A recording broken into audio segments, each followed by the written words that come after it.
Hello दोस्तों, स्वागत है आप सभी का एक बार फिर से आपके अपने चैनल एंटरटेनमेंट पर। आई होप आप सभी लोग स्वस्थ होंगे। तो जैसे कि आप सभी लोग जानते हैं कि आप लोगों के ईएमआरएस के जो एग्ज़ाम है वो चले हुए हैं और सेम सेंटर्स पर लगभग आप लोगों के केवीएस एनवीएस के भी एग्ज़ाम स्टार्ट हो रहे हैं आज से ही। ठीक है। तो बहुत सारे सेंटर्स पर बेसिकली दिल्ली के हैं वो, है ना। सबसे बड़ी बात तो ये है कि राजधानी के अंदर जो स्कूल्स हैं वो भी आप लोगों के सारे सरकारी, है ना। सारे आप लोगों के ज़्यादातर सर्वोदय स्कूल्स के अंदर आप लोगों के एग्ज़ाम कंडक्ट कराए जा रहे हैं और इनमें नकल देखने को मिली है, और वो भी ऑफलाइन पेपर में, है ना। ऑनलाइन में तो रिमोट एक्सेस वगैरह करके सारी चीज़ें करी जा सकती हैं, लेकिन ऑफलाइन पेपर में या तो आप लोगों का पेपर ही लीक होगा, लेकिन ये एग्ज़ाम सेंटर पर किस तरीके से इन लोगों ने चिटिंग करी है, और एक तो नहीं है, पूरे 56 हैं, 56 के पास ऐसी चीज़ें देखने को मिली हैं। और सारी चीज़ें देखेंगे कि क्या चीज़ें चली हैं, और डर ये भी है कि केवीएस एनवीएस के भी आप लोगों के सेम एग्ज़ाम सेंटर्स हैं। तो ये जो आप लोग देख पा रहे हैं, नव भारत टाइम्स की तरफ से एक्सक्लूसिव रिपोर्ट है। यहाँ पर आप लोग देख पा रहे होंगे कहाँ कितने पकड़े गए में।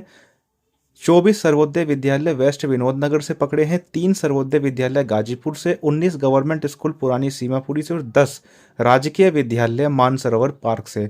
अब आप सभी लोग जानते हैं कि यहाँ पर देखो एआई इमेज ये है, ये पूरा न्यूज़ आर्टिकल एआई नहीं है। ये जो आप लोगों को दिख रहा है ना फोटो, ये आप लोगों का एआई क्रिएटेड है। अब यहाँ पर देखोगे तो 56 लड़के इन लोगों ने पकड़े हैं और 24 को इन्होंने अरेस्ट कराया है ना। एसएचओ अरुण कुमार, इसको आप लोग पूरा पढ़ लीजिएगा, आप लोगों को टेलीग्राम चैनल पर देखने को मिल जाएगा। अब इतना सारा मैं नहीं पढ़ूंगा, बस थोड़ा सा यहाँ पर देख लो कि ईएमआरएस में हॉस्टल वार्डन के लिए 635 पोस्ट निकली थी, जिसमें ये सारे पकड़े गए हैं। ये आप लोगों के हॉस्टल वार्डन पकड़े गए हैं, जिसकी इतनी डिमांड भी नहीं होती।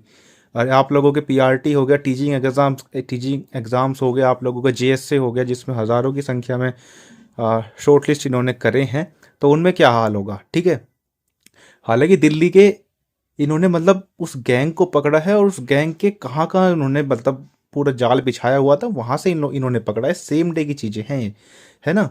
मतलब हर अलग अलग लोकेशन से इन्होंने ये सारी चीज़ें निकाली हैं। और इसमें मैं आप लोगों को बताऊं तो ब्लूटूथ के जरिए यहाँ पर चीज़ें चल रही थी।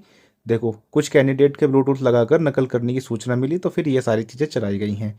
और केवीएस की अगर मैं बात करूँ तो इसमें तो आप लोगों का ऑब्जेक्टिव भी है और आप लोगों का सब्जेक्टिव भी है। और सब्जेक्टिव में मैं आप लोगों को बताऊँ तो ज़्यादातर जो नंबर मिलेंगे वो एवरेज मिलेंगे, सबको मिलेंगे। आप लोगों का जो ऑब्जेक्टिव है ना, वो ही डिसाइडिंग फैक्टर होगा। क्योंकि आप लोग मान के चलिए, अगर आप लोगों ने ठीक ठाक से पढ़ाई करी है और आप लोगों का 40 नंबर का जो आप लोगों का डिस्क्रिप्टिव पेपर है, उसमें से ये मान के चलिए कि आप लोग 30 नंबर अचीव कर सकते हैं, अगर आप लोगों ने बढ़िया तरीके से कोई पढ़ाई करी हुई है, कंटेंट आप लोग उसमें लिख के आएंगे। नहीं तो एवरेज आप लोग देखेंगे तो 15 से 20 के बीच में एवरेज आप लोगों को सबको मिलेगा ही, है ना। लेकिन अगर कुछ ढंग का कुछ लिखा ही नहीं है तो उसके ही कम होंगे। नहीं तो मैं आप लोगों को जनरली बता रहा हूँ कि जो ऑब्जेक्टिव है वही आपके हाथ में। डिस्क्रिप्टिव देखो, दूसरा आदमी चेक करेगा उसकी क्या मेंटेलिटी है, क्या वो उसके विचार हैं, वो क्या आपकी कॉपी से एक्सपेक्ट कर रहा है, वो सारी चीज़ें अलग है। लेकिन ऑब्जेक्टिव आप लोगों का डिसाइडिंग फैक्टर होगा। ऑब्जेक्टिव में आप लोग जितने ज़्यादा अचीव कर लोगे वो आप लोगों के लिए बेनिफिशियल होगा। और ऑब्जेक्टिव में आप लोग देख ही रहे हैं किस प्रकार का हाल है। ठीक है। लेकिन इन सारी चीज़ों को देख के यही लग रहा है कि केवीएस एनवीएस में अब ऐसे चीज़ें नहीं होंगी, क्योंकि ये चीज़ें आप लोगों के पिछले ईएमआरएस एग्जाम में पकड़ी गई हैं, तो इन सेम सेंटर्स पर तो नहीं होगा। और दिल्ली के अंदर मैं बताऊं तो यही आप लोगों के मेन सेंटर्स थे। तो केवीएस की जो परीक्षा होगी मेरे हिसाब से बिल्कुल ठीक तरीके से ट्रांसपेरेंट होगी, स्मूथली कंडक्ट कराई जाएगी। ठीक है।